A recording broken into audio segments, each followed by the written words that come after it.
Então, eu queria agradecer ao Inácio, mais uma vez, pela fala. Acho que todo mundo tem questões, bem alto. E o que eu achei curioso, assim, interessante, importante da tua fala, é esse movimento que você fez em relação à documentação, que é vasta, né? Você trabalhou os relatos de época e a iconografia, mas eu queria notar que, por exemplo, esse comentário que você fez sobre o que se encontra na fala do padre e o que se encontra aqui, a mudança de liberdade para independência no discurso, né? É algo que eu não lembro de ter sido pontuado antes, assim, naqueles que se debruçaram sobre. Inclusive, da Vitória Fonseca, eu estive na banca, eu não lembro dela. Não está no mestrado dela, eu li inteirinho, não... Não encontrei. O que mostra que, apesar de ser um filme muito batido nesse sentido, né, no sentido de que, enfim, faça uma certa leitura direta do que ele representa para o período, eu acho que você, nessa pesquisa, conseguiu aportar uma dimensão que até então não tinha sido trazida, justamente por esse tipo de vínculo, né, com uma tradição e com uma análise de documentos que ajuda justamente a entender algumas opções que o filme faz, né? Então achei isso bastante interessante e novo, né, em relação ao que já se escreveu sobre. E eu teria várias questões, eu vou colocar algumas aí, se a gente circula, depois eu volto, né? E assim, uma coisa que eu achei, uma questão que eu acho que é interessante, eu não sei se você vai continuar essa pesquisa agora lá na Unicamp, não sei se está no horizonte, né? Mas assim, o que é curioso em 72 e em particular com o filme é que isso eu não sou historiador assim, sou historiador de formação, mas eu não fiz meus estudos pós-graduados nesse campo, né? Mas assim, em 22, quando teve a comemoração do centenário, a figura de Dom Pedro, ela não é uma figura assim predominante. Né? O momento da independência não é um momento assim predominante. Você tem várias festividades, né, de caráter simbólico que vão recuperar outros momentos. Aqui mesmo em São Paulo, com a questão da independência, do centenário, você tem a inauguração do Museu Paulista, da nova, não é, inauguração nesse sentido, da ornamentação do Museu Paulista, preparada pelo Afonso de Toné, que valoriza muito o passado bandeirante. No Rio de Janeiro você tem a inauguração do Museu Histórico Nacional, pelo Gustavo Barroso, enfim, você tem várias questões que acontecem em 22, mas que não apontam necessariamente para o trato dessa figura, que é a figura do Dom Pedro. Né? Isso é uma suposição, porque eu não sou um conhecedor. Né? E o que é curioso é que em 72 isso tenha sido feito, e dentro de um contexto... porque eu pensei nessa questão da literatura que você trouxe, do Paulo Setúbal, porque eu fico imaginando, talvez o Marco saiba mais sobre isso, enfim, mas a figura do Dom Pedro e a figura do papel dele nesse contexto, as leituras sempre foram conturbadas desde o início, né? Então, isso eu sei, quando eles resolvem erigir aquele monumento que se encontra na Praça Tiradentes, que é o primeiro do Rocher, que é o conjunto estatuário dedicado a uma figura vinculada, enfim, ao passado recente do Brasil, em 1862. A segunda é o José Bonifácio, que está lá no final da Rodovidor, né, em frente à Faculdade de História da UFRJ. Teve uma série de debates, porque ele já era uma figura polêmica, até por conta desse contexto pós-22, a própria saída dele. E essa literatura, ela não sei se antes do Paulo Setúbal, enfim, qual era a produção em torno da personagem do Dom Pedro, não é, nesse sentido.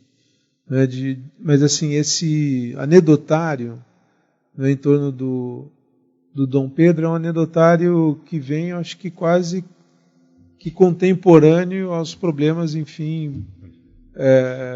E eu lembro, eu estava no ginásio em 72 eu estava no primário ainda. E esse anedotário a gente ouvia na escola, de que a mulher tinha perdido o filho porque ele deu um chute na barriga, essas coisas. E num contexto super conservador, né?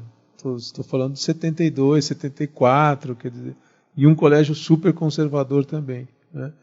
E esse é um dado curioso. Então, acho que o filme, por um lado, ele tem que lidar com esse anedotário, que assim, é sobejamente conhecido. Eu falo isso, estou dando um exemplo aqui, que pode ser pontual, mas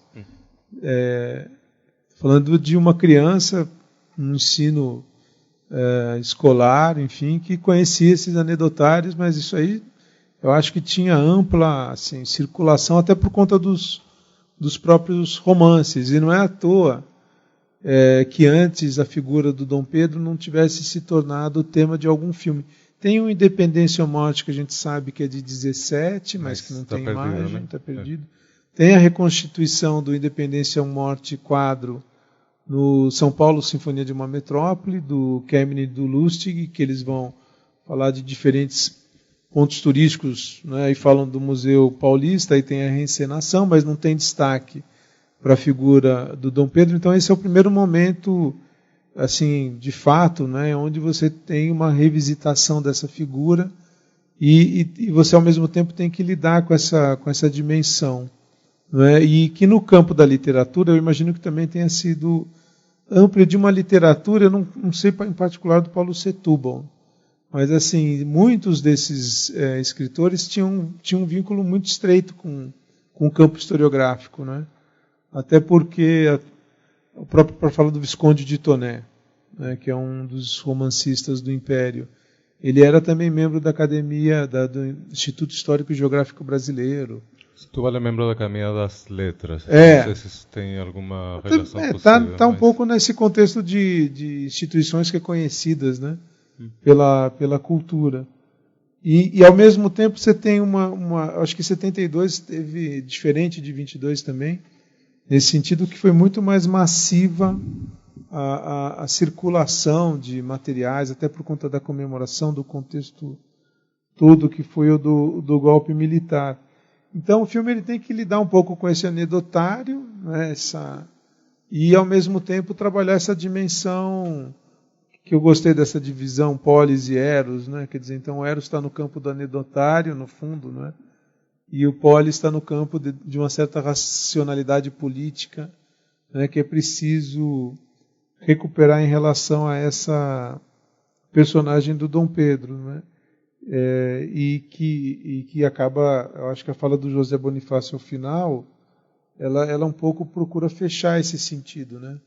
Abafar um pouco essas ambiguidades, porque no fundo ele dá o sentido, apesar de tudo, é isso, né? Ele contribuiu, foi importante, não é à toa que ele está aí nesse papel tá completamente isolado, mas é um pouco essa dimensão do sacrifício, né, de alguém. Sim, mas concordo, mas também ele pode ser resgatado até certo ponto, desde que a gente não continue por aí. Acho sim. que um pouco isso que o filme vai... Desculpa interromper. Não, tudo bem. E aí tem uma dimensão nele que eu acho que está no campo do melodrama mesmo, nesse sentido, que ele é o homem de ação, né? Tudo bem que ele está no campo da política também, mas ele como herói, ele é alguém que age, né? Então dentro dessa chave, por mais que tenha a relação lá dos bastidores, do casal político que é o Bonifácio e a Imperatriz, e que de uma certa forma estimulam, né, e que montam esse quadro que permite, né, tem essa montagem paralela entre sonora também, mas no fundo a independência só se realiza porque ele é isso, né, ele é um cara que está no campo da ação. e que é uma tradição também do melodrama, não é? E dos heróis melodramáticos que estão dentro dessa chave do filme histórico, a começar pelo Griffith, né? Nascimento de uma Nação. Não é? O homem que age é o homem que, no fundo, é responsável, não é, pelas mudanças. É o temperamento dele que explica o processo, né? De uma certa maneira. Então, enfim, são comentários, na verdade, né? Sobre o que a tua fala me suscitou. E o que eu achei curioso também é que no filme, nesse vínculo com a televisão, eu não sei de todos os atores, mas alguns eu acho que eram da TV Tupi na época, né? Eu não sei se você sabe, o Dionísio Azevedo, eu não lembro se ele estava na Globo. Tupi, tem alguns o Emiliano Queiroz estava acho que na Tupi também. Já estava na Globo em 72? A Kate Hansen, a Kate Hansen também é da TV Tupi. Maria Cláudia. Então, o que eu acho curioso no filme é que ele também faz uma espécie de comunidade harmônica, não é, de figuras no campo televisivo que, óbvio, o casal principal é Globo, não é? Mas você tem e a TV Tupi era muito forte, principalmente em São Paulo, e que o filme, de uma certa forma, congrega. Isso eu também achei bastante. São dois canais rivais, que eram rivais, enfim, inclusive no campo das telenovelas, e que nesse momento de congregação da unidade, eles estão juntos. Isso eu também achei interessante, enfim, no filme. E isso me suscitou também fazer esse comentário a partir da tua fala. E o último comentário é que no Estado Novo tinha esses projetos de filme histórico, que também não se realizaram, por mais que não seja um projeto do Estado, né, nesse sentido. Porque na época existiam esses projetos dentro do Estado. Agora, nessa ponte Estado Novo-Regime Militar, porque tem muitas questões que o regime militar recupera, não é, do Estado Novo, é muito curioso que, no fundo, aquele filme histórico desejado lá no período do Estado Novo se concretize aqui, porque é esse o projeto que tinham idealizado nos anos 30, quando eles assistem aos filmes americanos e dizem, não, o modelo é esse que nós devemos seguir, tem aqueles debates todos, e que na época também existiam e a Independência acaba realizando, enfim. São mais comentários, não tem nenhuma pergunta em particular. Assim, Obrigado. Com bastantes comentários, vou tentar ir lembrando um pouco. Eu não estudei o centenário, não me centrei muito nas celebrações do centenário da independência, não sei como foi trabalhada a figura de Dom Pedro I no centenário. Tem um livro que é da Marli Mota, A Nação Faz 100 Anos, depois eu te passo, que ela faz uma sistematização, assim, é um livro pequeno, inclusive, e ela faz um levantamento de quais foram os eventos. E eu acho que é curioso nesse sentido apontar que naquele momento Dom Pedro não estava e aqui ganha essa. Mas ele pode não estar do ponto de vista das imagens, Dom Pedro, mas a produção de Paulo Setúbal é daquela época, então acho que na produção literária ele está presente. A Marquesa de Santos é um romance que fez muito sucesso, tanto que foi. Eu não falei disso porque por falta de tempo, mas uma coisa, se eu continuo com essa pesquisa, uma coisa que eu gostaria de pesquisar é que o livro do Paulo Setúbal foi adaptado para o cinema, mas na Argentina. Tem um filme que se chama, não lembro agora, tenho aqui escrito, tem um filme argentino sobre os amores de Dom Pedro I e a Marquesa dos Santos. Não consegui assistir, estou detrás desse filme porque acho uma coisa muito estranha, mas é um antecedente cinematográfico dos anos 40, inspirado no filme de Paulo Setúbal. Agora, do ponto de vista literário, eu acho que no centenário a imagem de Dom Pedro I pode ter estado presente. Não sei se nos discursos oficiais, mas no campo literário eu acredito que sim. Mas não pesquisei essa etapa. Agora, por que na ditadura ele volta? Eu acho que isso pode ter a ver, provavelmente, com o interesse da ditadura levar o corpo de Dom Pedro I de Lisboa para São Paulo, para o Museu do Ipiranga. Acho que tem um pouco a ver com essa ritualização, essa ideia de criar novos rituais públicos, né, para comemorar o novo Brasil, vamos falar assim, o Brasil do milagro econômico. Não sei por que a figura de Dom Pedro I e não a figura do Tiradentes, do ponto de vista oficial, não sei. Na verdade, não estudei muito isso. O que eu acho é que, mesmo se o filme vai trabalhar muito com a imagem tradicional e a representação tradicional de Dom Pedro I, o filme tenta propor uma reflexão sobre o Brasil, através de Dom Pedro I. Eu não falei disso aqui agora, para não repetir o que eu já tinha dito na Ampu, mas eu acho que o filme está tentando mostrar porque o filme está, primeiro, tentando fazer de Dom Pedro I uma figura emblemática de certo tipo social brasileiro, que seria o malandro. E até seria Macunaíma, só que eu preferi não falar disso hoje. O herói sem nenhum caráter, como fala Lustosa. Eu não estou muito de acordo com essa visão de Dom Pedro I, mas acho que essa é a visão que o filme está propondo. Um herói de ação, sim, mas alguém extremadamente influenciável. Então ele pode ser influenciável tanto por José Bonifácio e a Imperatriz, e quando ele é influenciável por eles, ele consegue independizar o Brasil, quanto pela amante dele. E quando ele é influenciado pela amante dele, ele vira um monarca absolutista. A culpa dele virar monarca absolutista é da amante dele, não dele. Um pouco o filme vai propor um pouco essas coisas, né? Mas a representação de Dom Pedro I como um tipo social tipicamente brasileiro também está mostrando qual seria o caminho para o Brasil se desenvolver, né? Que seria abrir mão desse tipo social, ou seja, fazer as escolhas certas para não continuar sendo uma sociedade com aqueles componentes considerados como malandros. Eu acho que o filme está mostrando alguém que poderia ter sido um herói se tivesse feito as escolhas certas, ou seja, fazer o que o matrimônio, sei lá, ficar dentro do matrimônio tradicional católico, continuar com José Bonifácio como primeiro-ministro sempre, fazer tudo direitinho, mas ele, no lugar de fazer isso, ele escolheu o caminho errado. Acho que o filme está mostrando um pouco isso. Eu acho que o filme, de uma outra maneira, através de Dom Pedro, está refletindo sobre o próprio Brasil. O país que poderia seguir o caminho certinho, mas até certo ponto seguiu o caminho errado. Eu acho que no final do filme, quando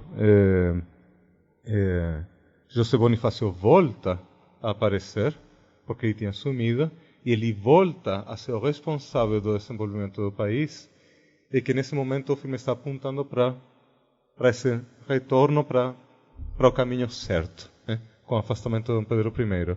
Agora ia falar alguma coisa que eu também esquecendo. Também acho que, do ponto de vista das interpretações históricas tradicionais, o filme tenta fazer um consenso entre quem pode achar que o responsável do processo político é Dom Pedro I e quem pode achar que o responsável é mais José Bonifácio de Andrade. O filme mostra a cena de José Bonifácio de Andrade e da Imperatriz decidindo a independência do Brasil, e depois mostra como essa independência é levada a cabo no grito do Ipiranga pelo Dom Pedro I, ou seja, os dois componentes estão presentes. Na minha análise, eu acho que o autêntico responsável proposto pelo filme é mais o primeiro-ministro, a Imperatriz. Mas as duas leituras são possíveis, só que uma antecede a outra. Não sei se estou contestando, se tem alguma outra...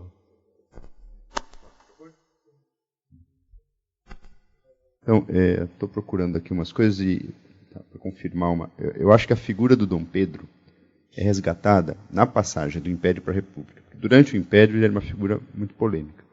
Essa tentativa de fazer uma estátua para ele em 1862 acabou mais desunindo a nação do que unindo. Eu acho que na República, começo da República é que se recupera Tiradentes, já no final do Império, né, mas no começo da República se consolida o Tiradentes como mártir, né, da nação, da independência, e o Dom Pedro também é recuperado como fundador, aquele que, apesar de tudo, manteve o país unido. Né? Porque durante o Império, me parece, durante uma boa parte do Império, sobretudo na tradição liberal, o 7 de abril era uma data muito importante. 7 de abril, até, enfim, era uma data considerada uma grande fundação de uma espécie de tradição liberal no Brasil, triunfante. Aí vem a República, uma confusão, né, muito grande no começo, e recupera-se Dom Pedro. E eu acho que o Estado Novo, aí sim, que se constrói essa linha que o regime militar vai consolidar. Quer dizer, o momento-chave talvez seja nos 30, só que é claro que todo esse anedotário, toda a memória popular em torno do Dom Pedro não podia ser apagada. Até porque era uma forma de elo, talvez, com a memória popular. E eu acho que a figura dele, tem um dado, não sei se acho que a gente já conversou sobre isso, ele tem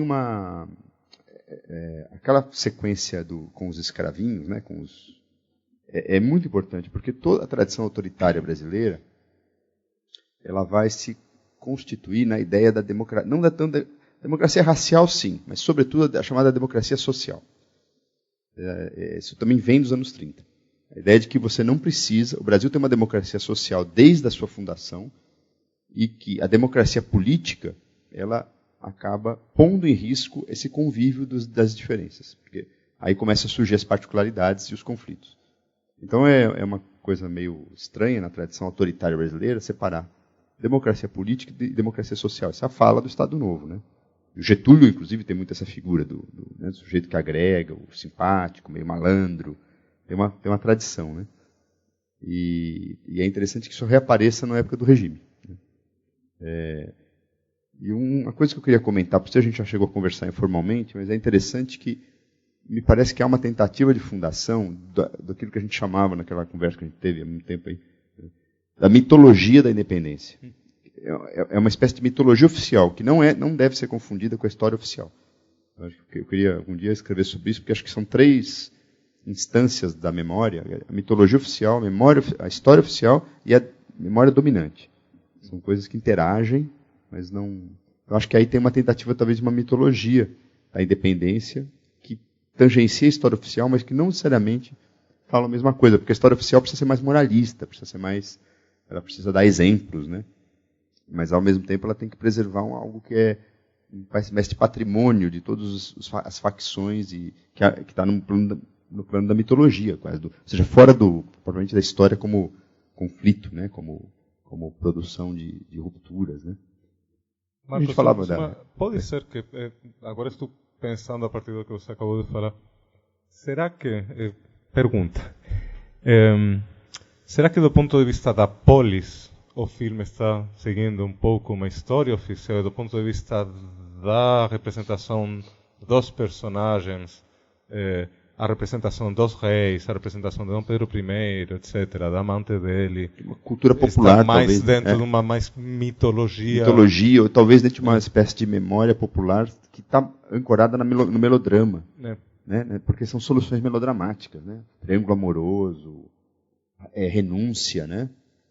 Isso é muito forte no melodrama. E é interessante que, como o filme tem toda uma narrativa muito ancorada em novela, né?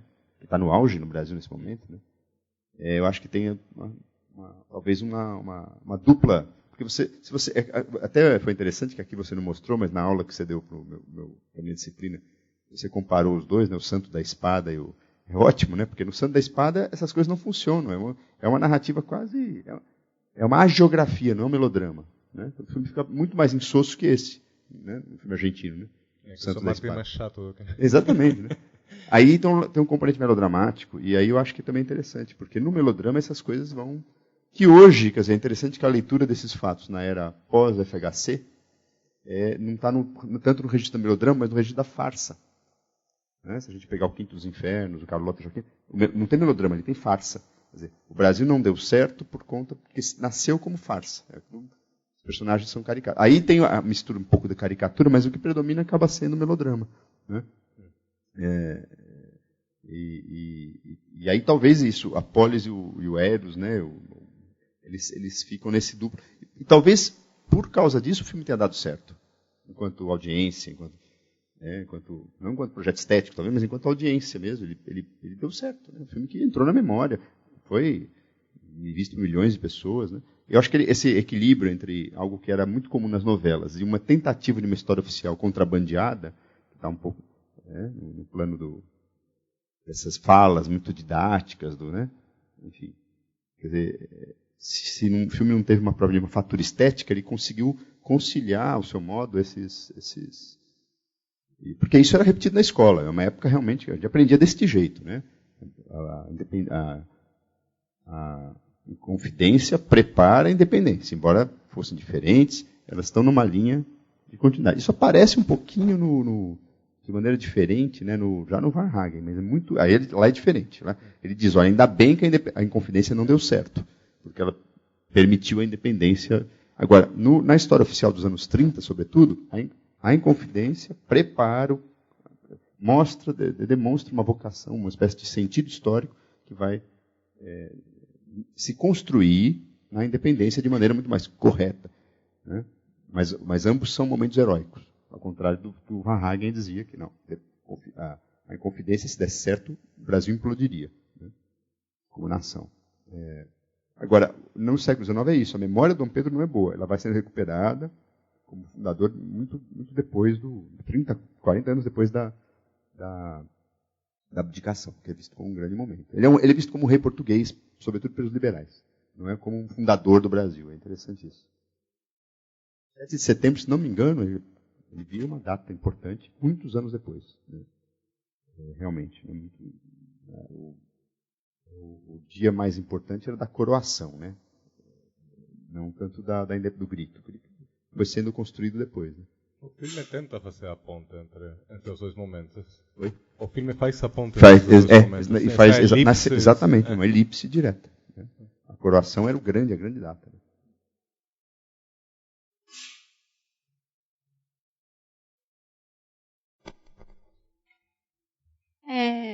Pelo que eu achei super interessante a sua fala e o que você trouxe, fiquei pensando, não sei se é uma extrapolação minha, ou se era mesmo isso que você estava trazendo, que me parece que um pouco, que o filme constrói um pouco do carisma do Dom Pedro, ligado a essa característica mais popular dele, mulherengo e tal.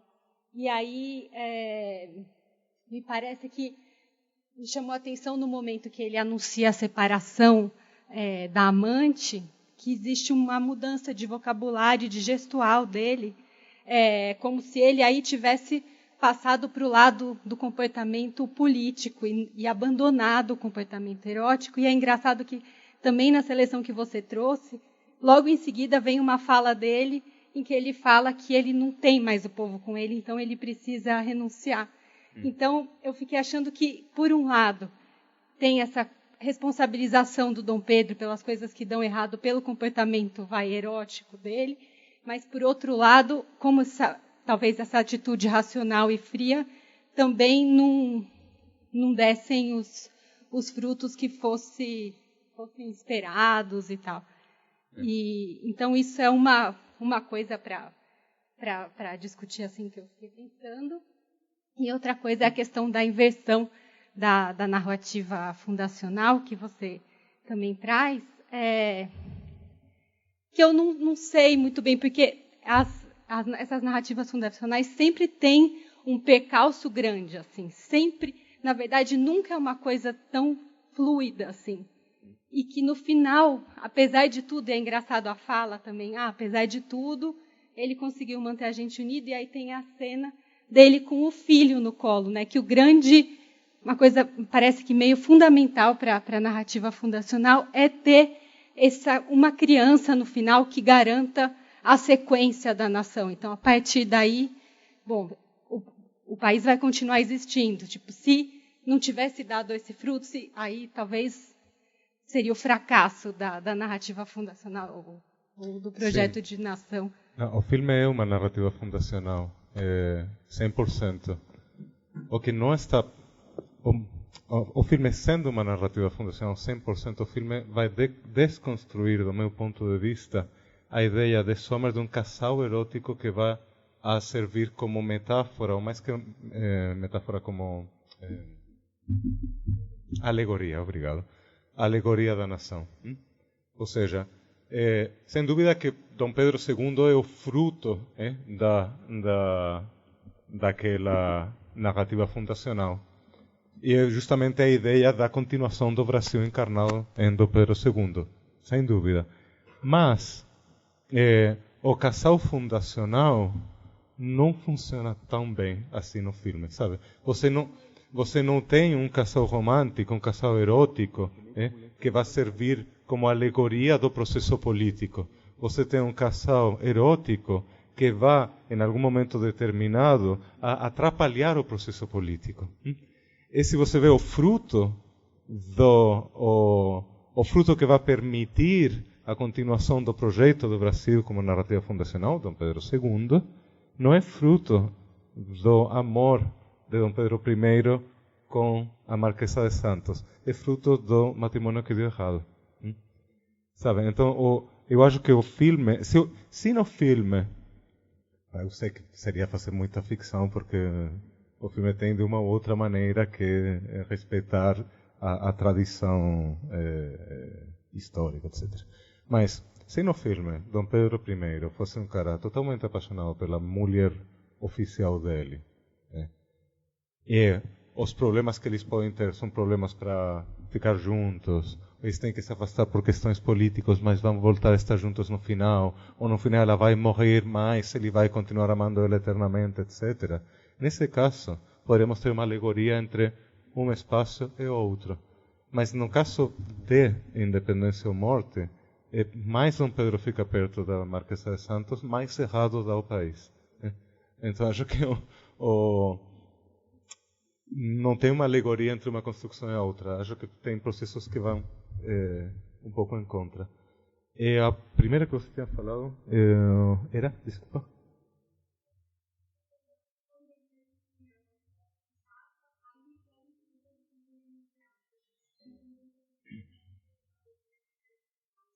Isso é curioso porque a elipse que faz o filme é uma elipse de muitos anos. Ele decide se afastar da Marquesa de Santos, decide se casar com a segunda imperatriz, Amélia, acho que é o nome. Mas o filme não vai mostrar nada desse segundo casamento. Vamos passar diretamente para o dia da renúncia de Dom Pedro I. O processo político, o processo erótico, se você quer, desses anos não é mostrado no filme. E a gente não sabe, finalmente, por que ele renuncia, qual é o processo político que vai levar ao afastamento do povo, é aquela espécie de revolução que vai fazer que ele renuncie. Isso não é mostrado nem explicado no filme. O que importa no filme é basicamente o processo de independência e depois o amor com a Marquesa de Santos. É como se uma vez que ele se afasta da mulher dele, uma vez que ele se afasta da amante dele, ele deixa de ter um pouco de importância, não sei. Mas é por isso justamente que o filme está trabalhando com as duas dimensões, a política e a erótica. Quando a dimensão erótica sai, o filme termina. Inácio. Tem aqui, na verdade, duas observações, uma questão, enfim. Primeiro eu fiquei muito... Tudo tem a ver com a relação entre o filme e o regime militar, ou possíveis relações entre o filme e o regime militar. Primeiro que eu queria saber se você tem mais alguma informação sobre a relação dele com o Embrafilme. Quer dizer, eu sei que o filme não foi produzido, de fato, pelo menos sempre foi dito isso, mas ele foi distribuído pela Embrafilme. Qual foi a acolhida? Assim, você chegou a pesquisar isso? A Embrafilme tinha, por exemplo, uma assessoria de imprensa muito forte. Então, assim, houve algum projeto dessa assessoria para em relação ao filme? Porque eu lembro de ouvir que o filme teria sido distribuído pela Embrafilme, né? Na verdade, o filme é produzido pela Cinedistri, que também é uma distribuidora. Então, é provável, mas... Eu acho que se teve ajuda foi uma coisa assim. Eu não achei essa... Aparece.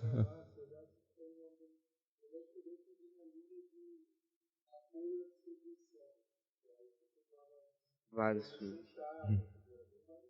Acho que essa era a primeira questão. Eu vou respondendo uma por uma, ou você quer fazer? Você que sabe.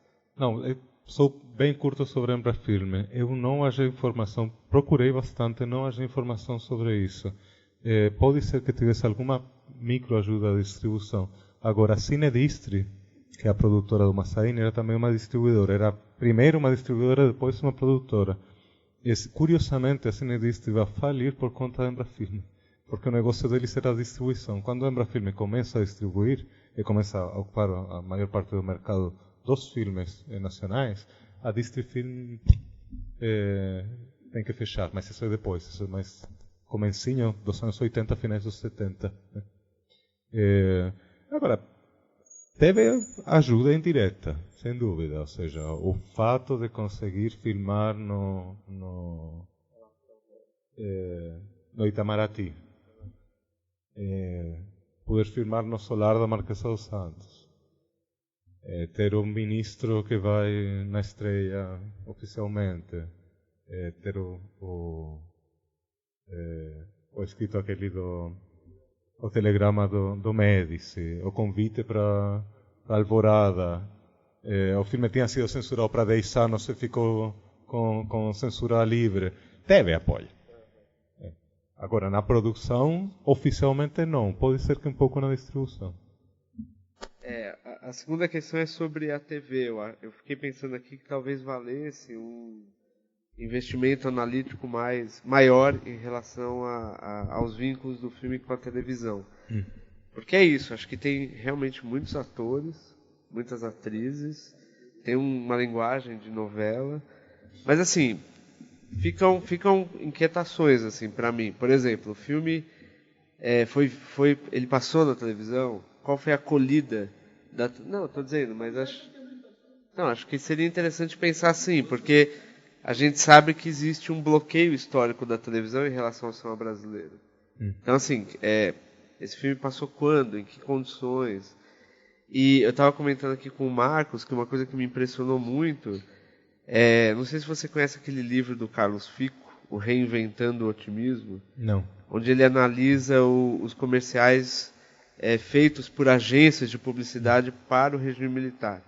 E as campanhas publicitárias na televisão, elas tiveram seu ápice justamente em 72, 73, 74.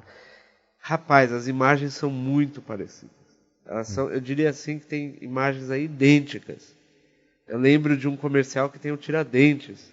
E ele exatamente no mesmo plano desse final com o Dom Pedro, sabe?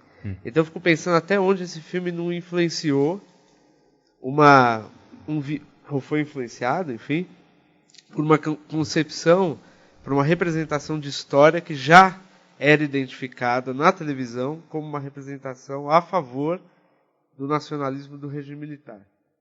Então, assim, eu sugiro que você dê uma olhadinha nesse livro do Carlos Fico e qualquer coisa eu tenho esses comerciais em casa, eu posso te mostrar. Eu agradeço muito. Isso a gente faz uma sessão. Assim. E o terceiro ponto que eu achei muito interessante, esse vínculo com a Inconfidência Mineira, que só aparece lá no começo, né, nos letreiros. Eu acho que tem isso que o Marcos falou, dessa ligação direta, né, entre a Inconfidência e a Independência, enfim.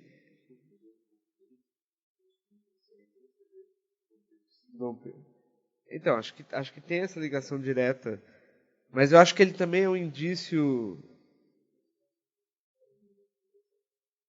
Mas eu acho que ele também é um indício do ajuste do filme ao olhar do regime militar.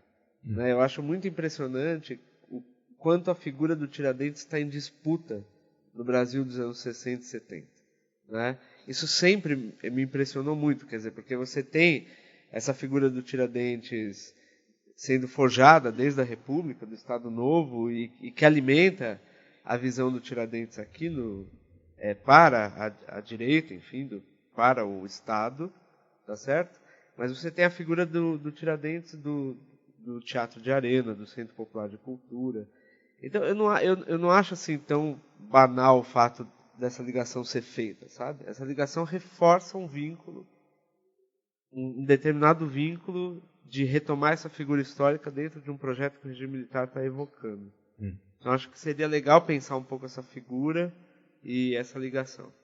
Sim, eu estou de acordo com você, por isso eu apontei essa relação com Tiradentes. Agora, não é determinante no filme.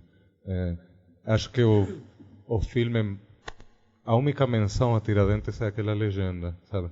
Então, eu não aprofundei muito essa relação, precisamente porque acho que o filme faz isso logicamente para se inserir dentro de uma determinada leitura da história.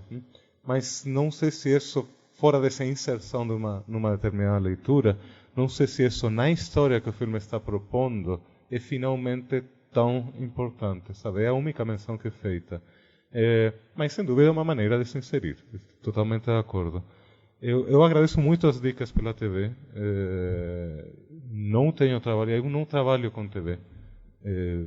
Minha pesquisa é mais uma pesquisa em cinema, mas acho que no caso de Independência ou Morte e no caso do outro filme argentino que pesquiso, que é El Santo de la Espada, dá para fazer esse vínculo com a TV. Agora, meu temor, porque eu não fiz, uma das razões questão metodológica, estou me centrando em análises comparativas dos cinemas. Tenho medo de começar a pesquisar TV e terminar abrangendo um universo novo, gigantesco.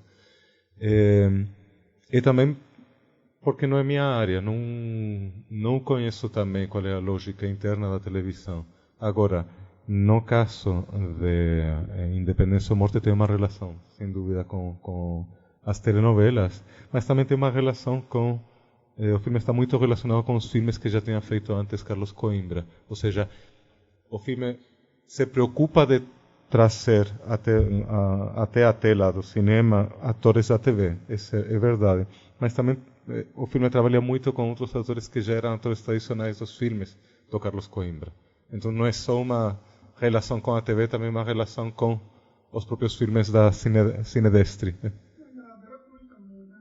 Também, exatamente.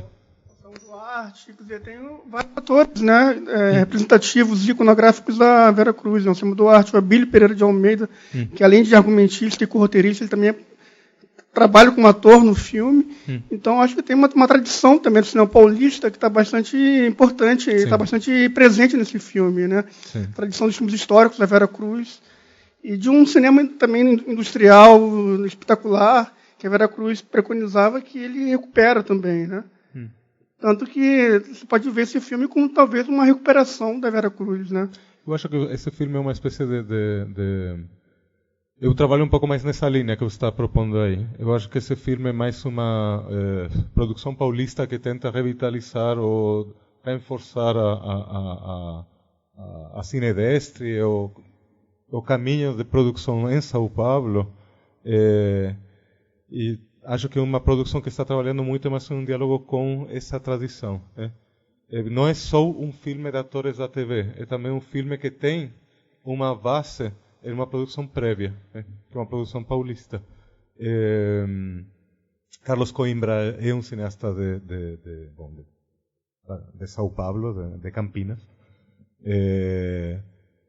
Não é um filme que tem uma relação tão grande com o Rio, mesmo se vai ter atores da Globo, etc. Mas é um filme que está bem ancorado nessa produção prévia.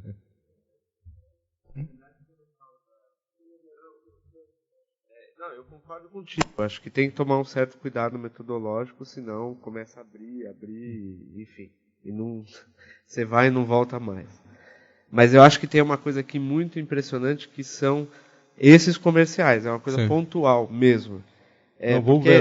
Porque desses comerciais, eram comerciais de 1 minuto, né? E no geral, assim, desses, eu não sei se minha memória está muito boa, enfim, eu tenho lá em casa uns 60.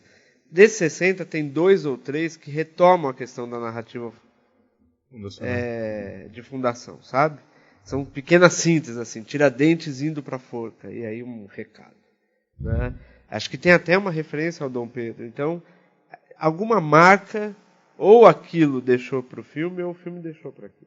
E você sabe se esses comerciais são de antes do 7 de setembro ou são posteriores? Então aí, assim, a data precisa é difícil. Seria dizer. Bom. Provavelmente são posteriores ao filme, pelo que eu lembro. Gostaria de ver isso. Eu vou ver lá em casa. Obrigado.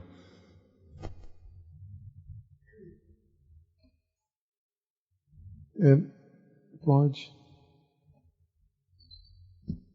Na verdade, uma pergunta bem pontual, que eu já conheço a pesquisa do Inácio bastante. Mas por que o Anselmo Duarte não aceitou dirigir o filme? Na verdade, não sei. Não. Eu achei referências ao fato de Anselmo Duarte ter trabalhado. Ele é um dos personagens, só que ele faz um papel bem secundário. Não sei porquê. Não sei se ele não está disponível, não sei se ele brigou, não sei porquê. Mas Anselmo Duarte era um... Massaini tinha 2 realizadores que eram os realizadores fetiches dele. Era Anselmo Duarte, que ele acredito que ele gostava mais, era o Carlos Coimbra. Anselmo Duarte era um pouco mais o cineasta que era proposto para os filmes mais sérios, né? E o Carlos Coimbra era um pouco o cineasta, o realizador, o diretor, que fazia os filmes mais, entre aspas, comerciais. Não sei se é possível fazer essa divisão assim tão fácil, não sei se é tão fácil fazer essa divisão, mas é um pouco a proposta do Massaini, até onde eu tenho pesquisado. Outra coisa interessante é que o Carlos Coimbra era, além de diretor, ele era o responsável de fazer a montagem de muitos dos filmes de Massaini. Por que saiu Duarte, ficou Coimbra fazendo o filme, não sei. Mas tem referências sobre essa mudança.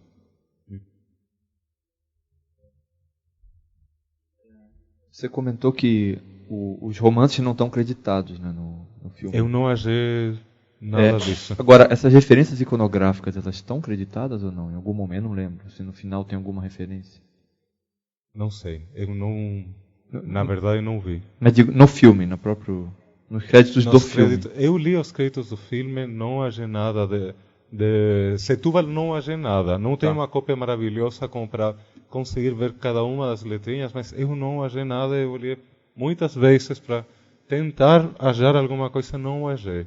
Não achei nada nas pesquisas sobre o filme, não achei nada nos arquivos de imprensa, não vi nada, absolutamente nada sobre isso. Fiquei bem surpreso porque é assim, o filme tem no mínimo, eu fiz a decupagem do filme, a decupagem do livro, tem no mínimo 17 cenas que são assim diretas, até com um diálogo, sabe? Com a descrição. Numa hora falam que o Dom Pedro I tem uma capa espanhola, que é a capa que tem no filme também, e que é uma capa muito particular que ele vai usar só quando ele vai clandestinamente visitar a Marquesa dos Santos. No livro, no filme também tem muitos detalhes, um jantar de um cuscuz que sai no livro, e que depois sai no filme. Tem muita coisa que é direta, com diálogos diretos. Mas eu não achei absolutamente nada que estabeleça de maneira oficial essa vinculação. Estou fazendo a partir da minha análise. Não sei o que terá acontecido com isso. Que é curioso, porque mesmo as referências iconográficas, digamos, ou do romance histórico, incluídas que seja nos créditos final do filme, digamos, dariam um peso ao rigor de reconstituição que o filme se propôs aí. Né? Mas no e, no fundo, ele conta muito com reconhecimento, né? Sim, mas a do Ipiranga tudo bem, mas não sei se... São imagens icônicas, seja que é fácil de... Na época, além de ser antes da República, na época eu lembro, assim, você tem uma produção de material que era vendido em banca, que tem uma coleção que eu tenho daquela época, grandes personagens da história, que eram fascículos com pinturas. Então, Tiradentes, Dom Pedro, e não é que tinha era um material onde você problematizava a questão da imagem, não. Era uma história biográfica em que você recorria aos quadros, afora os livros didáticos. Né? Aliás, eles faziam o mesmo no começo. A gente falou da Inconfidência, mas no começo, quando eles explicam por que o Dom João VI saiu de Portugal junto com a família dele, eles falam, Napoleão, tem a imagem, o quadro clássico de Louis David, né? Napoleão. Então, o filme trabalha muito com essas citações. Nesse caso, do quadro de Louis David, é citação direta, você tem o quadro aí mesmo. Agora, no caso do Grito do Ipiranga, não. Acho que a proposta do filme é reconstruir o quadro para mostrar como o cinema pode chegar a fazer o que já foi feito na pintura. Que é uma mostra também de mostrar, é uma maneira de mostrar que isso é uma superprodução que consiga reproduzir em movimento um momento icônico da independência do Brasil. Acho que um pouco essa a aposta que está, uma aposta técnica, né?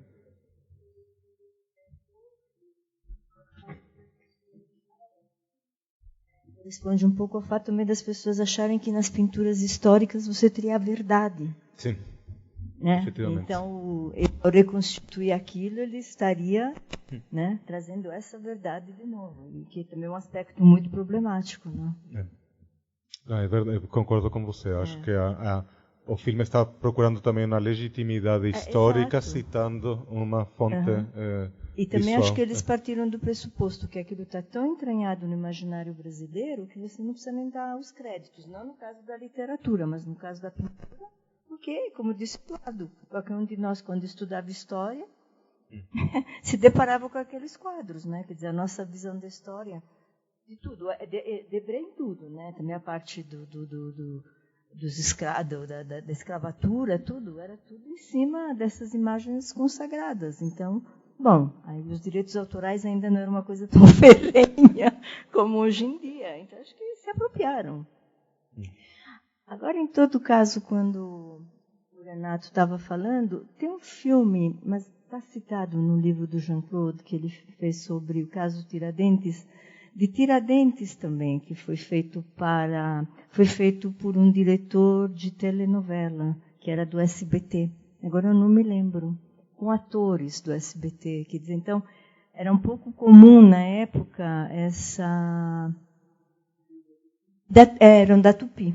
Esses eram da Tupi. Porque eu estava tentando lembrar de narrativas fundacionais em termos de telenovela, acho que só a Muralha, da Excelsior. Mas, de resto, nós ainda importávamos coisas cubanas, mexicanas, mas acho que dessas narrativas fundacionais, só a Muralha. Acho que sim, né? O Vendedor de Esmeraldas pode ser também? Até certo ponto, o Vendedor de Esmeraldas, o Mercader de Esmeraldas. O Caçador de Esmeraldas. Caçador de Esmeraldas pode... Mas já a novela, não. Não, estou falando... o filme do Capelar, sim.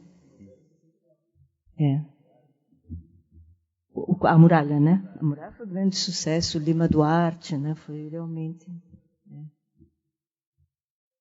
Citando de memória, né? Porque não dá para lembrar.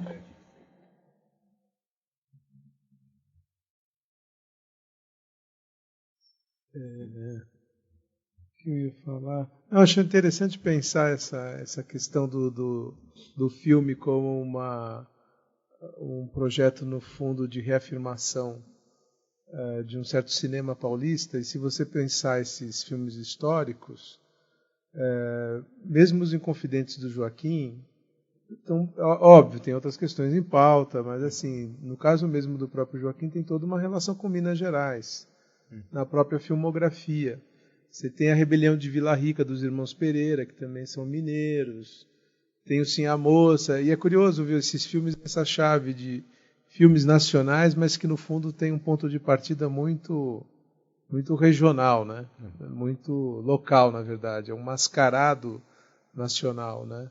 E uma outra coisa que eu lembrei também a partir dessas conversas, que também é testemunho, né? Que assim, eu lembro que nessa chave do otimismo e do patriotismo, além das propagandas, os hinos eram muito executados, e eu lembro de em casa a gente ganhar, antigamente tinha os long plays, né, e tinha os discos, os compactos, que vinham com sabão em pó Omo, e vinha o hino nacional, o hino da independência tocado pelos Incríveis. Vocês lembram? Então, é uma coisa assim muito óbvio, não é isso que explica o filme, porque se o filme fosse ruim de todo, né, mas assim, tem um contexto muito massivo de inflar um pouco essa dimensão positiva de patriotismo, enfim, é óbvio que o filme realiza. Se ele não fosse competente para isso, não adiantava nada todo esse entorno, mas ele está num contexto muito favorável, e é óbvio que ele consegue corresponder e dar uma dimensão para isso, né, que eu acho que também é significativo. E aí, último comentário sobre essa questão do casal e do Polis e do Eros, que ficar retomando um pouco o comentário da Lúcia sobre isso, quer dizer, no momento em que ele de fato deixa de lado, né, a dimensão do privado, porque eu acho que tem uma dinâmica aqui que seria diferente talvez em outras histórias, porque se trata de uma personagem histórica e muito conhecida, quer dizer, não dá muito para alterar a biografia dele, né? Dá para alterar sim, mas não dá para fugir dos grandes momentos. Quer dizer, ele fica com a Marquesa de Santos, ela se torna imperatriz, quer dizer, esse tipo de operação não daria para fazer, né? Então ele, por um lado, tem que se fiar nisso e respeitar minimamente esse conhecimento até popular sobre o tema, mas eu acho que tem uma dimensão naquela recusa que é uma dimensão de reforçar o lado público, não é, dele, não é, mesmo que, quer dizer, a princípio deu errado, porque no final de contas essa recusa faz com que a situação para ele não se resolva, ele, Dom Pedro, mas tem uma dimensão pública num sentido maior, né, de que, enfim, o Estado se preserva. Né, e que, para além do filme, eu lembro das discussões que a Cecília Helena fazia, eu fiz uma disciplina com ela lá na História, e ela comentava o quanto esse lance foi um lance de uma articulação política muito bem pensada, quer dizer, ele passa para a história como essa figura um tanto quanto intempestiva, mas e que aí o filme também trabalha na chave do intempestivo, né? Porque ele vai recebendo essas notícias de fora, que, enfim, a oposição aumenta, ele está isolado sem o povo, ele vai para o quarto, se para poder se matar, né? Getúlio Vargas e tal. Não, mas ele sai de lá com a coisa da renúncia. Né? E que é uma renúncia que também tem uma dimensão privada. E não é à toa que ele sai de lá com a criança no colo, né? Porque justamente reafirma que esse sacrifício é um sacrifício por uma questão maior, que é a continuidade, enfim, e a administração, e a tentativa talvez de uma reconciliação no futuro, porque eu acho que tem uma coisa aí, que talvez possa também se ligar com 72, considerando que, enfim, são líderes diferentes, né, digamos assim, é que tem uma aposta no futuro, e que a princípio deu certo, né, que vai haver esse encontro, né, do povo, né, com o Estado. Naquele momento não deu certo, mas no futuro, nesse momento de fundação, né, a fundação aposta que lá na frente, povo, que é um povo que não aparece, né, que não está na imagem, que também é muito assim de acordo com o período, porque não precisa estar mesmo, né, ele tem que estar fora da imagem, e nessa chave de que você precisa ter um Estado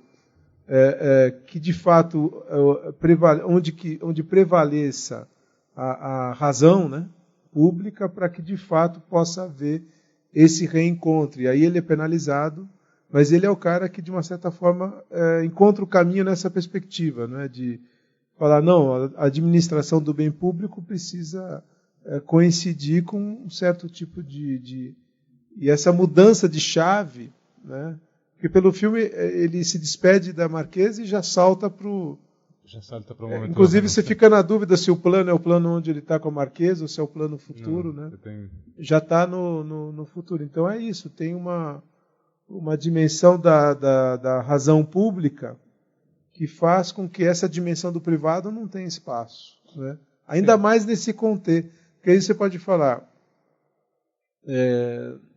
enfim, não gerou filho, tal, tudo bem, mas tem uma dimensão aí do privado que tendo em vista que a história é conhecida e aonde esse privado de fato nunca vai encontrar espaço para se efetivar, e aí eu acho que tem uma dimensão que já estava lá nos anos 30, que é o líder, né, ele se sacrifica diante do imperativo histórico. O imperativo histórico é mais forte, e aí não tem jeito, ele tem que se sacrificar, não importa se é deixando o filho com 5 anos. E um parênteses, aquela figura que fala, é uma criança de Sr. Clóvis Bornai, né? Que também, para quem está vendo o filme na época, é uma coisa assim. Eu não lembro da reação, mas assim, eu fico imaginando. Clóvis Bornai era carnavalesco e conhecido por conta das fantasias, né, que no carnaval, os concursos, enfim, mas ele está lá. E eu acho que tem um pouco essa dimensão, que não sei, que você ouvindo você falar, Lúcia falando também me suscitou, não sei se está. É justamente por conta do sacrifício final de Dom Pedro que ele não é condenado finalmente no filme. Ou seja, com todos os poréns da figura dele, como ele no final abriu mão da amante dele e ele decidiu ir embora, ele mostrou que, apesar de tudo, ele podia finalmente fazer alguma coisa certa. Mas também o filme, sem no filme ele não é o grande herói, é porque só no final que ele faz o correto. Acho que também estão essas duas coisas. O filme é totalmente moralista desse ponto de vista. Quem representa a razão cívica não é Dom Pedro, é José Bonifácio. É quem fica, é quem vai representar, a encarnar essa ideia desse Estado puro, moralmente bem constituído, que sabe qual é o caminho que tem que seguir o Brasil, é José Bonifácio no final. Não é tanto Dom Pedro. Dom Pedro é uma figura muito mais duvidosa.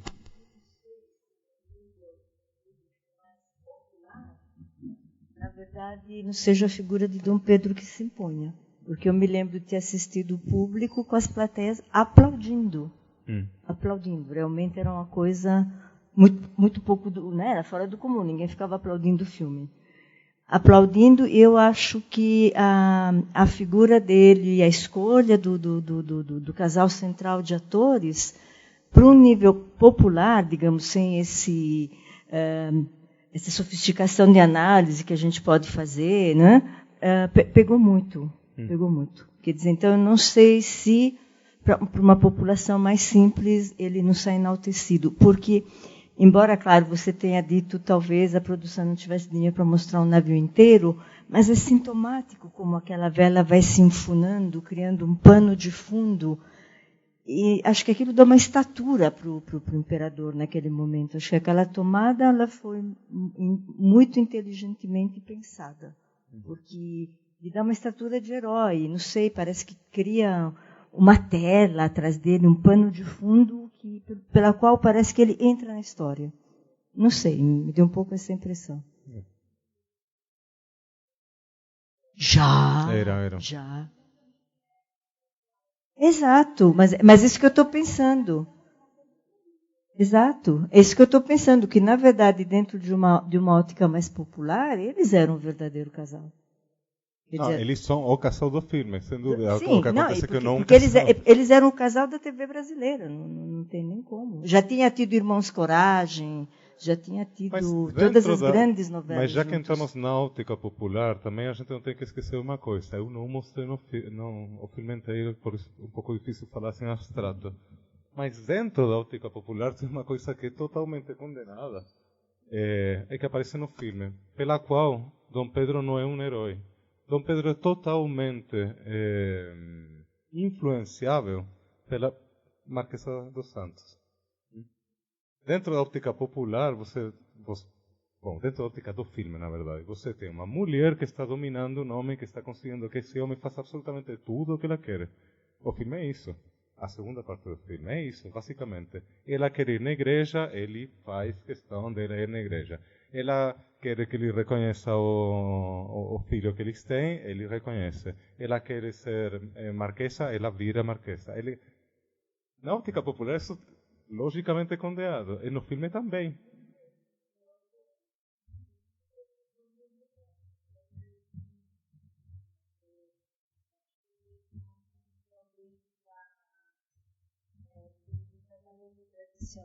Eram um pouquinho diferentes, quer dizer, era um reconhecimento da outra. Você tem um país em que já tinha o desquite, em que você já ia para o divórcio, eu não sei. Dentro da óptica popular, não sei. O homem que aceita e que leva a amásia publicamente, eu não sei se é tão condenável. Isso daqui precisaria ver um pouco em cada cultura. Talvez aqui em São Paulo, sim, mas em outros lugares... Ainda mais considerando que a Glória Menezes. Se fosse... Se a Glória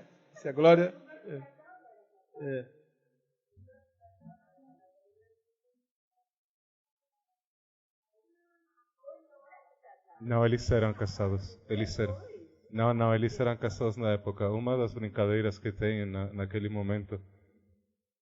Eles já... Na época da produção do filme, eles já eram casados. Uma das brincadeiras que tem na imprensa é o seguinte: o filme...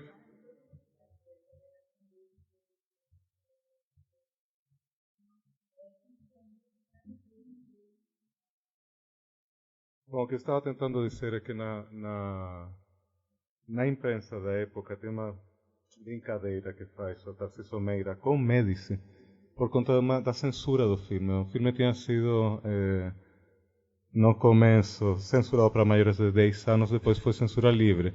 Uma das brincadeiras que faz o Tarcísio Meira é falar: mas você o que está vendo é um amor de um matrimônio de verdade.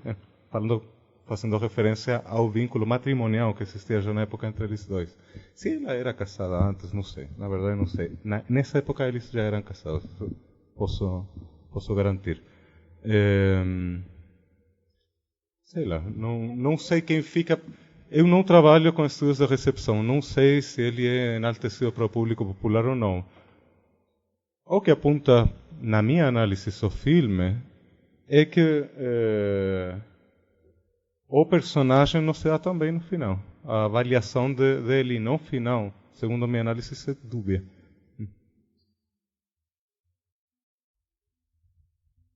Caros, 5 horas, o debate está bom. Mas, enfim, eu queria agradecer mais uma vez ao Inácio. É um filme que, pelo visto, ainda tem muita coisa para se discutir, não é? Eu acho que tem várias frentes aí que você apontou e que, pelo fato também de ser um filme de nossa memória, não é? Principalmente para uma geração mais próxima ao evento,